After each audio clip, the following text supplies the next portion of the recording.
Guard humiliates woman in Harris shirt, then finds out her husband owns mall.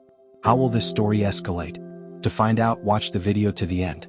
But first, please subscribe to my channel and turn on notifications to get more stories like this. The shopping mall buzzed with activity, filled with the usual chatter of families, friends, and lone shoppers browsing store windows. It was a weekend afternoon, the kind of day when everyone seemed to converge in one place. At the heart of this bustling scene, a woman wearing a vibrant red, white, and blue shirt stood out, both for her bold outfit and the way she carried herself. Her shirt prominently displayed the name Harris across the back, catching the eyes of passers-by. Martha Harris wasn't just another shopper. She had a presence, one that was calm, confident, and radiated a quiet strength. She was running a few errands, picking up items her children needed for school and grabbing supplies for a dinner party she and her husband, Daniel, were hosting later that evening. What should have been a mundane trip to the mall, however, was about to turn into a confrontation she hadn't expected. As she moved through the mall, her hands full of shopping bags, she approached the center fountain to sit down and take a short break. The day had been long, and the weight of the bags was beginning to strain her arms. Martha wasn't one to complain, but she welcomed the chance to catch her breath. Just as she settled onto the edge of the fountain, a voice interrupted her respite. "Hey lady, you can't sit there." She looked up to see a mall security guard walking briskly toward her. He was tall and broad, with an authoritative demeanor that seemed to go beyond his role. The name on his badge read Officer Landon, and his expression was stern, bordering on confrontational. "I'm sorry?" Martha asked, genuinely confused. "I'm just sitting for a moment." "This area isn't for loitering," Officer Landon said, crossing his arms as he stopped a few feet away. His tone was firm, almost accusatory. "If you're not shopping, you need to move along." Martha raised an eyebrow, glancing at the bags clearly filled with items she'd purchased from various stores in the mall. "I've been shopping all morning," she replied evenly, gesturing to the bags. "I'm just taking a quick break before I head back to my car." The guard's eyes flicked to the bags but didn't soften. Instead, he seemed to double down. "This isn't a public park," he said. "We have rules about where people can and can't sit." Martha frowned. "I wasn't aware there were rules against sitting by the fountain." "Plenty of people do it." Officer Landon's gaze hardened. "Ma'am, I'm going to have to ask you to leave the premises if you can't follow the rules." By now, a few people had stopped to watch the exchange, their curiosity piqued by the escalating tension. Martha felt the weight of their stares, but she refused to be intimidated. "I'm not breaking any rules," she said firmly. "And I don't appreciate being treated like a nuisance when I've done nothing wrong." The guard's tone grew sharper. "You're causing a disturbance. Either you leave or I'll escort you out." Martha's jaw tightened.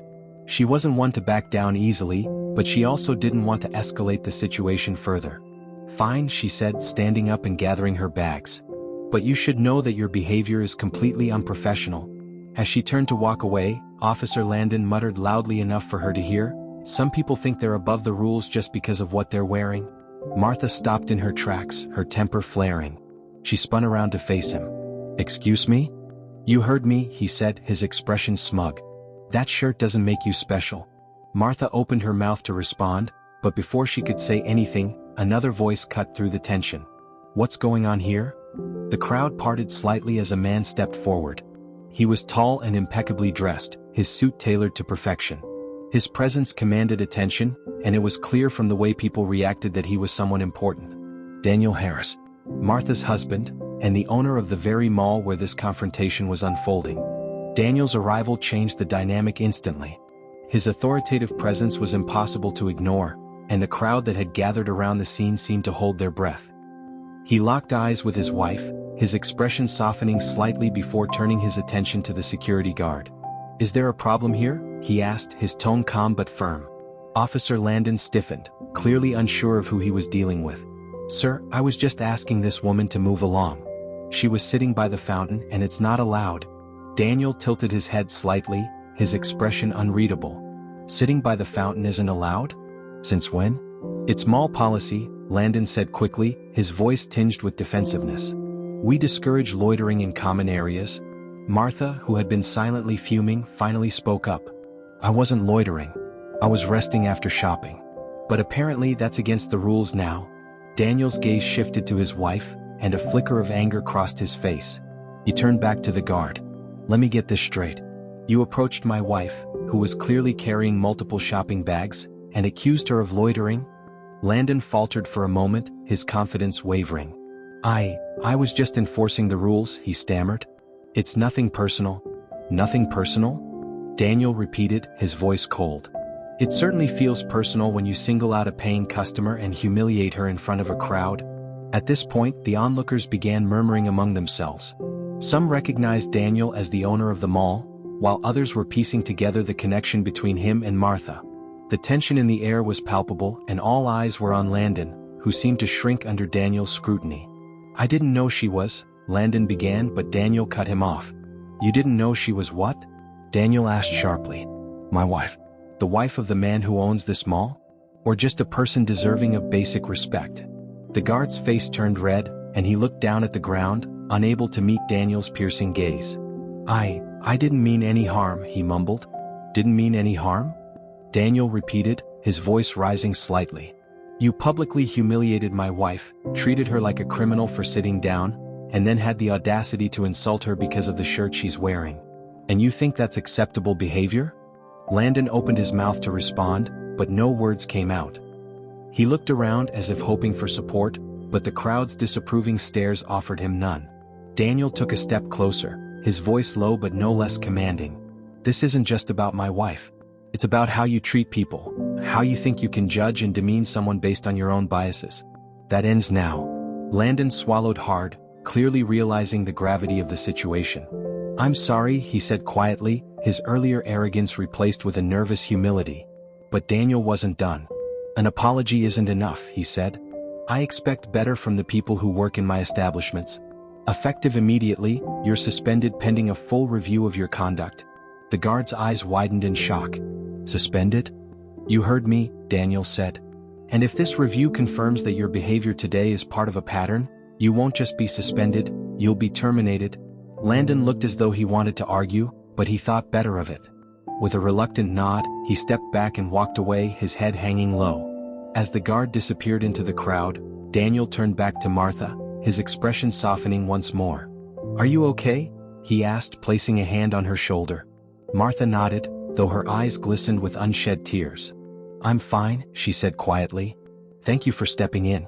Daniel pulled her into a brief but comforting embrace. "You shouldn't have had to deal with that," he said.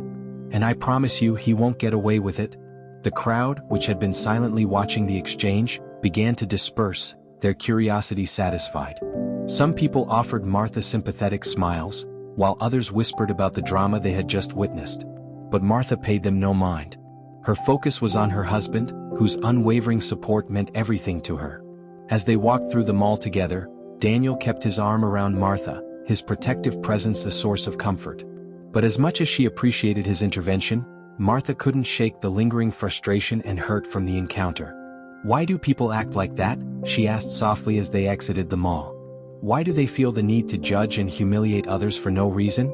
Daniel sighed, his expression thoughtful. "Some people think authority gives them the right to belittle others," he said. "But it's not about authority, it's about decency. And unfortunately, not everyone understands that." Martha nodded, her heart heavy. "I just want to live my life without feeling like I have to defend myself all the time." "You shouldn't have to," Daniel said firmly. "And I'll do everything in my power to make sure you don't." After leaving the mall, Daniel and Martha returned to their car.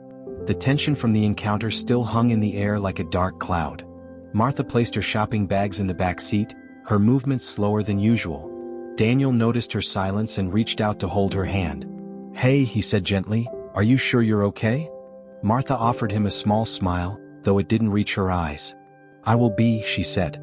I hate that this still happens, you know? I was just sitting there, minding my own business, and he made me feel like I didn't belong." Daniel squeezed her hand reassuringly. "You do belong, Martha. And anyone who makes you feel otherwise is the one who's out of place." His words brought some comfort, but Martha couldn't help but replay the incident in her mind. The way Officer Landon had looked at her, the dismissive tone in his voice, it all made her feel small and powerless, emotions she hadn't felt in a long time. As Daniel drove them home, Martha stared out the window, lost in thought. She wasn't just upset for herself, she was upset for anyone who had ever been treated the way she had. If this could happen to her, the wife of a successful businessman and mall owner, what about others who didn't have someone like Daniel to stand up for them? The thought made her heart ache. When they arrived home, their two children Lily and Ben came running out to greet them. "Mom, Dad," Lily exclaimed, her face lighting up with excitement. "Did you get the stuff for the party?" "We did," Daniel said, ruffling her hair affectionately. "It's all in the car. Can you and your brother help bring the bags inside?" "Sure," Lily said eagerly, and the two children dashed to the car, their youthful energy a welcome distraction. As they unloaded the car, Martha tried to shake off the lingering negativity from the mall incident. She didn't want her children to sense her distress, especially not on a day that was supposed to be about celebration and family. The dinner party that evening was a big event, with friends, family, and business associates all coming together to celebrate a successful year for Daniel's company. By the time the guests began arriving, Martha had managed to push the incident to the back of her mind. She greeted everyone with her usual warmth, her smile masking the emotions still simmering beneath the surface. Daniel stayed close to her, his presence a silent reminder that she wasn't alone. The party was in full swing when Daniel's assistant, Claire, approached him with a concerned look. "Mr. Harris, can I speak with you for a moment?" she asked. Daniel excused himself from the conversation he was having and followed Claire to a quieter corner of the room. "What's going on?" he asked. "It's about Officer Landon," Claire said. "I've been looking into his record and it's concerning." Daniel's brow furrowed. "What do you mean?" Claire hesitated as if unsure how much to say. "There have been multiple complaints filed against him," she said finally. "Incidents of unprofessional behavior, misuse of authority, and even allegations of discrimination. It seems today's incident wasn't an isolated case." Daniel felt his anger flare again. "Why wasn't I made aware of this sooner?" "I'm not sure," Claire admitted. "But I thought you should know. If you want, I can pull up the full reports and send them to you." "Do that," Daniel said firmly. "And make sure this goes to HR. I want a full investigation." "Of course," Claire said, nodding before hurrying off to handle the task. Daniel returned to the party, his mind racing. The thought of someone like Landon representing his company made his stomach churn. He prided himself on running an establishment where people felt welcome and safe, and the idea that one of his employees had been undermining that mission was unacceptable. He spotted Martha across the room, laughing at something one of their friends had said. She looked radiant, her earlier distress seemingly forgotten, and Daniel felt a renewed determination to ensure that what had happened to her wouldn't happen again, to her or to anyone else. The next day, Daniel called a meeting with his HR team. He presented them with the complaints against Landon and demanded answers. "Why wasn't this brought to my attention earlier?" he asked, his tone sharp. One of the HR representatives, a woman named Linda, looked visibly uncomfortable. "Mr. Harris, we've received complaints about Officer Landon in the past, but they were inconclusive." "Inconclusive?" Daniel repeated, his voice rising slightly. "What does that even mean?" "It means that the allegations were difficult to prove," Linda explained. "In some cases it was one person's word against his, and without concrete evidence we couldn't take action." Daniel leaned forward, his gaze intense. "So you let him continue working knowing there was a pattern of complaints against him?" Linda hesitated. "We didn't have enough to justify termination. But now that this incident has happened, we have more grounds to investigate further." "Investigate further?" Daniel said, his frustration evident. "He's already been suspended, but that's not enough. I want a thorough review of his actions and I want it done quickly. If we find evidence that he's been abusing his authority, he's out. No excuses?" Linda nodded, her expression serious. "Understood, Mr. Harris. We'll prioritize this." As the meeting concluded, Daniel felt a mix of satisfaction and lingering frustration. He was taking action, but he couldn't help but wonder how many people Landon had mistreated before Martha. It was a sobering thought and one that strengthened his resolve to do better. Back at home, Martha was in the kitchen, preparing lunch for the family. Daniel walked in, his expression thoughtful. "How's everything going?" he asked, leaning against the counter. "Good," Martha said, glancing at him with a smile. "How about you? You look like you've got something on your mind." Daniel sighed, running a hand through his hair. "I had a meeting with HR this morning. It turns out Landon has a history of complaints against him. Multiple incidents of unprofessional behavior." Martha frowned, her hands pausing mid-chop. "Really?" "Yeah," Daniel said. "I've ordered a full investigation, and I've made it clear that if the complaints are substantiated, he's gone." Martha nodded slowly, her expression contemplative. "It's good that you're taking action," she said. "But it's frustrating to think that he's gotten away with this for so long." I know, Daniel said. But it stops now. I promise you that. Martha reached out to squeeze his hand. Thank you, she said softly. Not just for standing up for me, but for making sure this doesn't happen to anyone else. Daniel smiled, his heart swelling with admiration for his wife. She had every right to be angry and bitter, but instead she was focused on making things better for others. It was one of the many reasons he loved her. In the days that followed, the investigation into Officer Landon's behavior gained momentum. Daniel kept a close eye on the progress, ensuring that no detail was overlooked. HR uncovered a troubling pattern in the complaints against Landon. While many incidents had gone unreported, enough documentation painted a clear picture of someone who had consistently misused his position to intimidate and belittle others. For Daniel, the most heartbreaking part was reading the personal accounts from employees and mall patrons who had been affected by Landon's actions. Some of the complaints came from young employees who were afraid to speak up at the time, fearing retaliation. Others were from elderly patrons who described being treated with disrespect.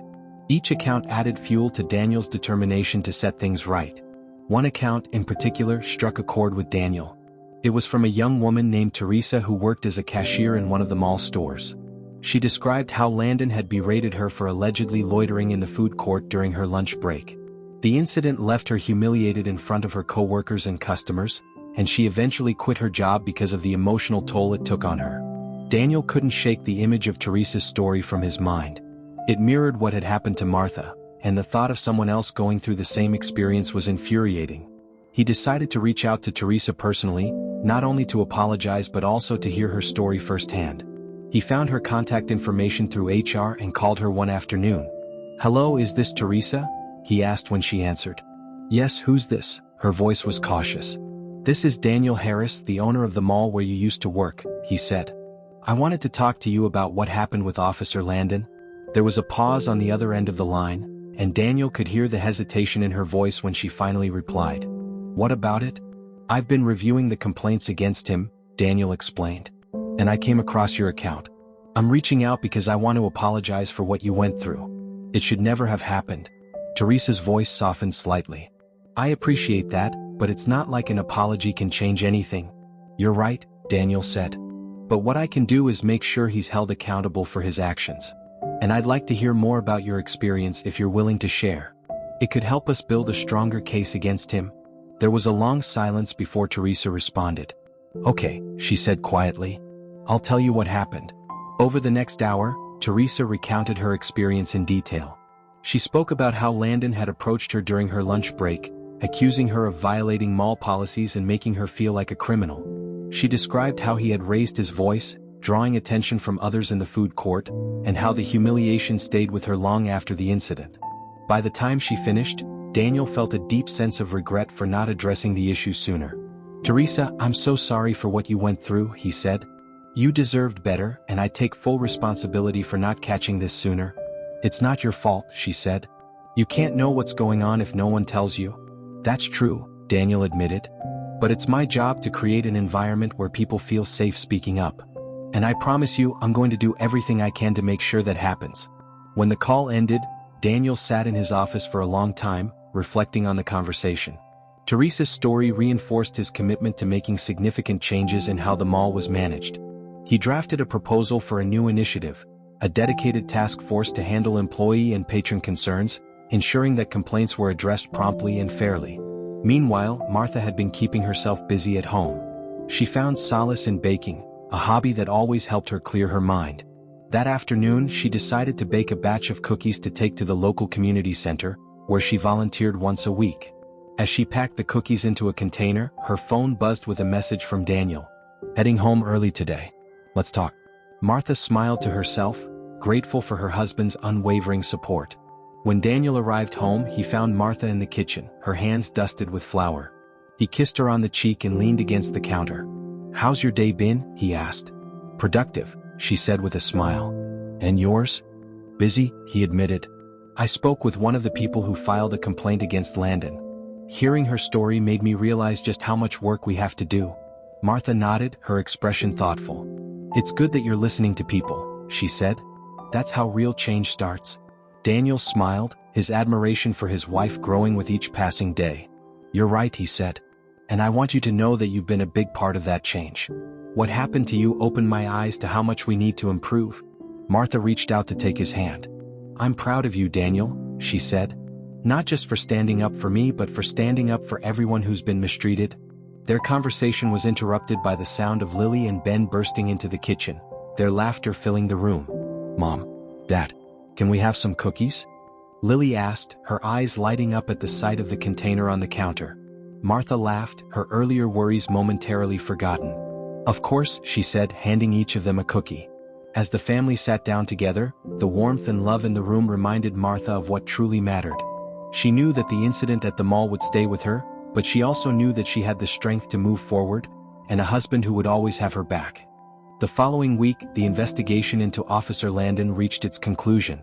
HR compiled a comprehensive report detailing not only the incidents that had been formally documented but also new accounts that had come to light during the inquiry. The evidence painted a damning picture, one that left no doubt about the need for decisive action. Daniel called a meeting with the HR team and the mall's legal counsel to discuss the next steps. As they reviewed the report, Daniel's resolve hardened. "This is unacceptable," he said, his tone firm.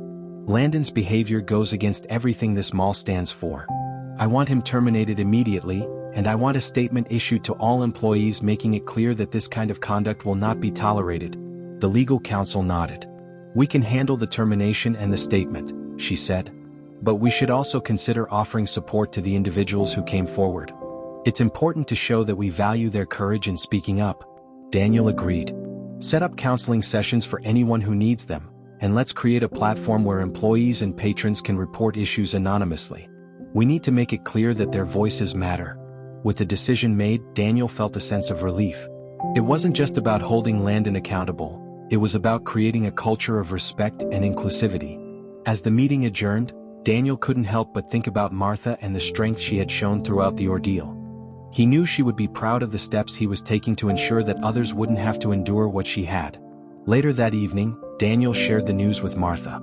They were sitting on the patio, the warm glow of the setting sun casting a golden hue over their backyard. "It's done," he said, taking her hand in his. "Landon's been terminated, and we're implementing new measures to prevent this kind of behavior in the future." Martha squeezed his hand, her expression one of quiet pride. "Thank you, Daniel," she said softly. "Not just for standing up for me but for standing up for everyone who's ever felt like they didn't belong." Daniel smiled, his heart swelling with love for his wife. "You're the reason I'm doing this," he said. "You've shown me what it means to be strong, and I want to make sure that strength is recognized and respected." The conversation shifted to lighter topics as they enjoyed the peaceful evening together. But even as they laughed and talked, Daniel couldn't help but feel a renewed sense of purpose. He had always taken pride in his role as a business owner, but now he saw it as an opportunity to make a real difference in people's lives. The next morning, Daniel called a meeting with the mall's management team. He shared the outcome of the investigation and outlined the new initiatives he wanted to implement. "This isn't just about Landon," he said. "It's about creating a culture where everyone feels valued and respected. That starts with us." The team responded positively, their enthusiasm for the changes evident. They brainstormed ideas for workshops, training sessions, and community outreach programs that would promote inclusivity and understanding. Daniel felt a sense of optimism as he saw their commitment to making the mall a better place for everyone. Meanwhile, Martha was finding her own way to turn the negative experience into something positive.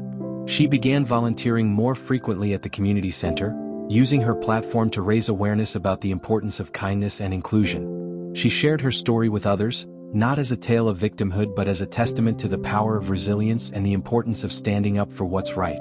One afternoon, while Martha was at the community center, she met a young woman named Sophia. Sophia was quiet and reserved, but there was a spark in her eyes that caught Martha's attention. As they worked together on a project, Martha struck up a conversation. "Sophia, have you ever thought about sharing your story?" she asked gently. Sophia hesitated, her eyes darting away. "I don't think my story is all that interesting," she said. "I think you'd be surprised," Martha said with a warm smile. "Everyone's story is worth telling. And sometimes, sharing it can help others who are going through similar experiences." Sophia considered this for a moment before nodding. "Maybe someday," she said softly. Martha didn't press further, but she made a mental note to keep encouraging Sophia. She saw potential in the young woman, a strength that reminded her of her own journey. As the weeks passed, Both Daniel and Martha found themselves increasingly inspired by the changes they were helping to bring about. The mall's new initiatives were met with positive feedback, and the community center began hosting workshops and events focused on fostering understanding and empathy. One day, Daniel received a call from Teresa, the former mall employee he had spoken to during the investigation. "Mr. Harris, I just wanted to say thank you," she said, "for listening to me and for taking action. It means a lot." Daniel felt a lump in his throat as he replied. "Thank you for having the courage to speak up, Teresa," he said. "You've made a difference and I'm grateful for that." The call left Daniel feeling more determined than ever to continue his efforts. He knew there was still work to be done, but he also knew that every step forward was a step in the right direction. At home, Martha was busy preparing for another community center event. She had recruited several volunteers to help organize a fundraiser for local organizations that supported marginalized communities. The event was shaping up to be a success, and Martha felt a sense of fulfillment she hadn't experienced in a long time. The day of the fundraiser arrived, and the community center was abuzz with activity. Volunteers set up tables, decorated the space, and prepared refreshments for the guests. Martha moved through the crowd, greeting attendees and thanking them for their support. Daniel arrived shortly after, a proud smile on his face as he watched his wife in action. He marveled at her ability to bring people together, her passion for creating positive change shining through in everything she did. As the event continued, Martha took a moment to reflect on how far they had come. The incident at the mall had been a painful experience, but it had also been a catalyst for growth and change. It had shown her the power of resilience, the importance of standing up for what's right, and the strength that came from having a supportive partner by her side. When the fundraiser concluded, Martha and Daniel stood together, watching as the volunteers began cleaning up. "You did an amazing job," Daniel said, wrapping an arm around her shoulders. Martha smiled, leaning into him. "We did an amazing job," she corrected. "I couldn't have done this without you." Daniel kissed her on the forehead, his heart full. "I'm just glad we're in this together," he said. As they left the community center that evening, hand in hand, both Martha and Daniel felt a renewed sense of purpose. They knew that the journey toward creating a more inclusive and compassionate world was far from over, but they also knew that they were making a difference, one step at a time. The aftermath of the fundraiser brought a wave of renewed energy to both Martha and Daniel. Inspired by the success of the event, they began brainstorming ways to expand their efforts beyond the community center and the mall. It was clear that the issue of discrimination and exclusion wasn't confined to a single place. It was systemic, woven into the fabric of society in ways that required collective action to unravel. Martha suggested the idea during a quiet evening at home. They were sitting on the couch, a warm cup of tea in each of their hands, as the gentle hum of the dishwasher filled the background. "What if we create something bigger?" she asked, her voice thoughtful. "Something that could help people on a broader scale." Daniel looked at her, intrigued. "What do you mean?" "An organization," she said. "One that focuses on promoting kindness, inclusivity, and understanding. We could provide resources for people who've experienced discrimination, host workshops, and even partner with businesses to create more inclusive environments." Daniel set his mug down, leaning forward with interest. "That's a great idea," he said. "We could call it something like the Bridge Initiative, a way to bridge the gaps between people and foster understanding." Martha smiled, the name resonating with her. "I love that," she said. "It's exactly what we need right now." Over the next few weeks, the idea of the Bridge Initiative began to take shape. Daniel used his connections in the business world to secure funding and partnerships, while Martha reached out to community leaders and activists to gather support. Their shared vision brought them closer together, their combined efforts creating a sense of purpose that went beyond their individual roles. One of their first major projects under the Bridge Initiative was to create a training program for businesses, focusing on how to cultivate inclusive and respectful workplace environments. They collaborated with experts in diversity and inclusion, designing a comprehensive curriculum that addressed everything from unconscious bias to effective communication. The response was overwhelmingly positive. Businesses across the city signed up for the program, eager to demonstrate their commitment to creating better environments for employees and customers alike. For Martha, it was a deeply rewarding experience to see the impact of their work. She attended several of the training sessions, sharing her own story as a way to inspire others and emphasize the importance of the initiative. During one session, a young woman approached Martha during a break. "I just wanted to say thank you," she said, her voice tinged with emotion. "Hearing your story made me realize that I don't have to stay silent when I see something wrong. I've been afraid to speak up at work, but now I know it's worth it. Martha reached out to take the woman's hand, her heart swelling with pride. Thank you for sharing that, she said. Your voice matters, and I'm so glad you're finding the courage to use it. Meanwhile, Daniel focused on expanding the reach of the Bridge Initiative. He began networking with national organizations, exploring opportunities to take their efforts to a larger audience. It wasn't long before they were invited to speak at conferences and events, their work gaining recognition as a model for fostering inclusivity and understanding. One such event was a national business summit, where Daniel and Martha were invited to present their vision for the Bridge Initiative. The room was filled with CEOs, business leaders, and policymakers, all eager to learn from their experience. Daniel opened the presentation with a powerful statement: change doesn't happen by chance. It happens when we make the conscious decision to stand up for what's right and take action. The Bridge Initiative is our way of creating that change. Martha followed, sharing her personal story and the lessons she had learned along the way. Her authenticity and vulnerability resonated deeply with the audience, many of whom approached her afterward to express their admiration and support. As the Bridge Initiative continued to grow, so did its impact. They launched an online platform where individuals could share their stories, connect with resources, and find support. They also organized community events, bringing people together to celebrate diversity and foster understanding. One of the most memorable events was a cultural festival held at the mall. It featured food, music, and art from different cultures, showcasing the beauty of diversity and the importance of inclusivity. The event drew a large crowd, and Martha was thrilled to see families, friends, and strangers coming together to celebrate. As she walked through the festival, Martha spotted Teresa, the former mall employee, helping at one of the booths. She made her way over, her face lighting up with a smile. "Teresa, it's so good to see you." Teresa grinned, her eyes shining with gratitude. "I couldn't miss this," she said. "It's amazing what you've created here." "It's not just me," Martha said, gesturing to the crowd around them. "It's all of us coming together to make a difference." The festival was a resounding success, and it became an annual tradition, a symbol of the progress that the Bridge Initiative was making. For Martha and Daniel, it was a reminder of why they had started this journey in the first place: to create a world where everyone felt valued and respected. As the months turned into years, the Bridge Initiative continued to thrive. Martha and Daniel's efforts inspired others to take action in their own communities, creating a ripple effect of positive change. The incident at the mall had been a painful experience, but it had also been a turning point, a catalyst for something far greater than either of them could have imagined. Looking back, Martha often thought about the moment she had been humiliated at the mall. It was a memory that still stung, but it was also a reminder of her strength and resilience. She had taken that pain and turned it into something meaningful, something that had the power to change lives. One evening, as Martha and Daniel sat on the patio, reflecting on everything they had accomplished, Martha turned to her husband with a smile. "We've come a long way, haven't we?" Daniel nodded, his eyes filled with pride. "We have," he said. "And it's just the beginning." Martha took his hand, her heart full. "Thank you for standing by me," she said.